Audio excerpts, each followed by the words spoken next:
I'm with Peter Williamson, who's the Executive Chairman at Automate UK. Hey, thanks for having us to your place. Very welcome. How many of these things have you done now? How many of these shows have you been at? This is my third as a direct employee of the association, but I used to run a member company and I was a non-exec director on the association before that, so I reckon maybe 10 or 11. How have you seen things change here over that time? The stands have certainly got bigger. I think the technology's evolved and changed. Certainly see a lot more robots now than we did when we first came along. But no, it's one of the reassuring things about this industry is there's lots of businesses here that have supported us over a long period of time, and they tend to come back year after year, and it's important for the industry that they do. So you've been elevated, you're now Executive Chairman. What does that mean you get to do now that you didn't before? I get to sort of wander around doing a lot of talking to people like you, which is quite good. Get to breeze around. Yeah. Do you order people around? Have you got used to being the emperor now? Yeah, indeed. No, we've got a great staff of people that do the operational management of the business, that put on the shows, that put on the events that we do, and that's not broke. We don't need to fix that. What we needed to do more as an association is be more outward facing, outward thinking. Engage more with government and policymakers, engage with wider industry to have more of an impact and more of an influence for our members. So there's a lot more of that kind of activity. Next week I'm at the Labour Party conference. Later this week I'm at number 11 for an event. So again, yeah. Downing Street, not just any number 11. What will you be doing there? Who will be in the room, and what will you be trying to achieve, and how will you do that? So it's an event that's been run to celebrate advanced manufacturing. Make UK, which are a larger trade body that we're also a member of, they've organised it in conjunction with the Treasury, and it's to celebrate advanced manufacturing and the important role that it plays within the UK economy. A lot of the conversations that we're having in a kind of narrower route around automation and robotics is around how to adopt more technology and how to utilise it within our manufacturing so that we can meet those ambitions that the Labour government have of productivity and growth. How does the UK fare when it comes to automation? I mean, I look around here and I kind of assume that a lot of factories are already fully automated, but is there more work that needs to be done? Yeah, we as a nation, we do quite well in terms of specific special purpose machinery for automated processes. So here, obviously, within the PPMA, we've got lots of processing and packaging machinery for food and pharmaceutical type industries. Our automotive industries are quite well automated when it comes to robotics, but if you step outside of that, the UK lags behind a lot of advanced manufacturing nations when it comes to adoption of technology. We're, I think, the last International Robotics Federation numbers, we're 23rd in the world when it comes to robot adoption. And as the 11th or 12th biggest manufacturing nation, there seems to be a bit of a misstep there. We should be far better adopting the technology given the size of manufacturing or the importance manufacturing has within our economy. Why do you think that is? I mean, the UK is, well known for being technologically advanced. Is it a cultural thing? Is it a financial thing? Why are we so far behind? I think it's both of those and some other things as well. I think culturally we've been fairly reluctant to adopt robotics. I think there's been an abundance of low-cost labour, which very much changed yeah, a few years ago. Yeah. We won't go into that. So clearly, that there was a lot of cheap labour that manufacturing would rely on rather than adopting automation. I think there's some cultural challenges around the fear that people have around what it means for their jobs and what the impact is for their roles in the future.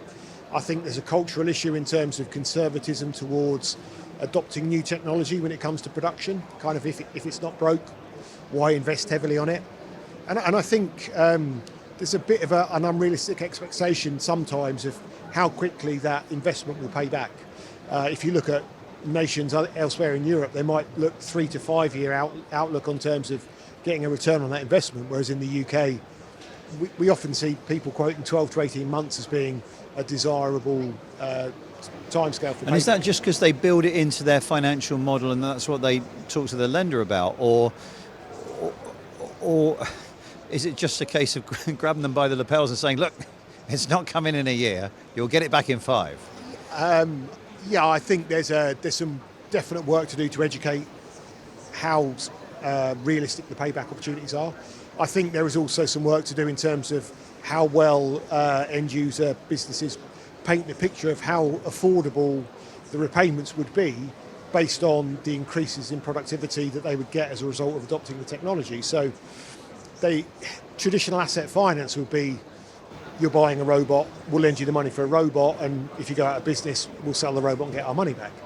If you look at a large-scale automation installation, there's programming, there's installation costs that sit around the outside of it, which... So it's not just buying the robot for however much, it's the other bits around, yeah. And traditional asset finance wouldn't cover that. So you need to think of a slightly different way of approaching it, and is affordability better than the traditional asset finance model? So, and there's some education to be done on that as well, I think. Just talking about the cultural side of it, I mean, I've travelled, I don't know about you, but I've travelled to places like Japan and Korea and China, and in some parts of the world like those, there is this kind of, that they love a robot. Yeah. And they've had it in their culture for 70, 80 years now. But they also need robots because the populations are declining. There are not enough young people entering the workforce, and many more people are retiring. I think I saw a figure like in Japan, the workforce is shrinking by 700,000 people a year. That's how many more people are retiring. So they're actually having to embrace robotics. If we don't have that problem here, then is there an argument that we don't need to adopt it? Is that the argument that's being used? I think it's the argument that may have historically been used. I think in reality we do have that problem here. The average age in manufacturing is 54. That clearly says to me that in the next 5 to 10 years we're going to have a significant problem in terms of workforce. There's not the volume of young people coming through. So if we're going to maintain our manufacturing output, we need to look at how we adopt technology and take things like robotics into our manufacturing processes to make sure that we can continue to be competitive and meet the demand globally. So I've got 2 kids, one's 15, one's 9. Should have thought of more interesting names for them, really. It's not even my joke. Thank you, Marcus Bridstock, for that. But I'm finding myself thinking about what they should train as, because a lot more things are going to be automated. What kind of skills do you think that the new apprentices and the new members of the workforce should have? Are there new skills and opportunities opening up because of the increase in robotics? Yeah, so there's definitely... We very much advocate that robots will change jobs rather than take them, right? So they'll displace people from what are probably fairly menial, boring, unpleasant tasks into areas where maybe the human skill adds more value, that dexterity or cognitive thinking or whatever that will benefit the business, and use the robots to do the more menial stuff. So what it means is that the mindset and the skills that you'll need in business will change and evolve, and the pace of technology is changing so much that it's hard to identify what skills are required. It's more a case of identifying what mindsets are required. Mm-hmm. Yeah. That going into work and thinking I'm going to be that and I'm going to do that for 40 years, that just doesn't exist anymore. Whereas now critical thinking, analysis, I love for data. Exactly, right? So it's there's lots of ways of it, like AI is becoming a far more powerful tool. How do you work alongside it? How do you have the mindset and the thought processes to utilise technology as a tool and to work alongside it for the greater good? Understanding your role in the workplace and understanding the thoughts and ideas and culture you need to bring into it, in some ways now is becoming more important than I need to learn XYZ skill. What I find interesting about AI and machine learning is previously we would have needed computer programmers, software engineers, because computers speak a particular language, and if you don't know it, you can't do it. One aspect of AI, and only a small aspect, is it's become more usable because it can interact with us on our terms using natural language. But important to remember that's only a tiny aspect of AI and machine learning. What I'm also seeing around here is the ability for these robots and machines to deal with real world squishy varied things, like whether a carton's defective, whether there's a dud egg in there or something. We would have no idea how to program a computer to spot the infinitely varied faults in a packaging, but we're using AI, we just chuck millions of examples at it and it learns for itself. So in some ways, I suppose, even those, let's call them lower skilled workers and jobs, are still able to train AI because they're not needing the niche skills that they've had before. Yeah, exactly. And I think that natural evolution is happened right the way through history, where, when I first started work, we had a pool of typists and we used to dictate, and then we'd send the tapes off and they'd get typed up. No one does that now. So those roles of speed typing or touch typing, that was a sort of a real skill that you go to college and learn. Well, you don't need that anymore, because you can literally just talk straight into a phone and it will spit out your perfectly dictated letter.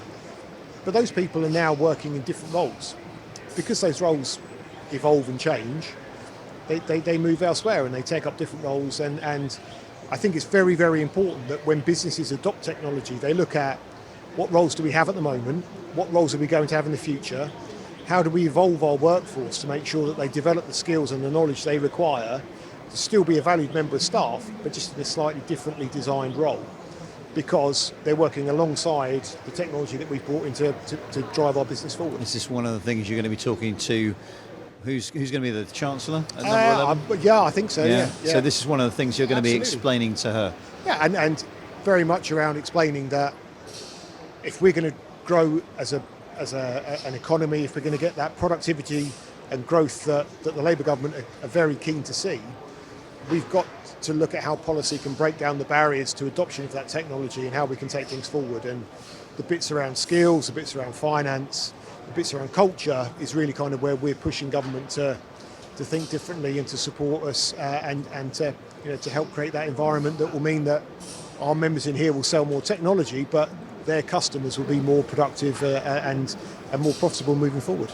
All right, well, here's to the future. Thanks for your time, Peter. Thanks, Spencer. Cheers.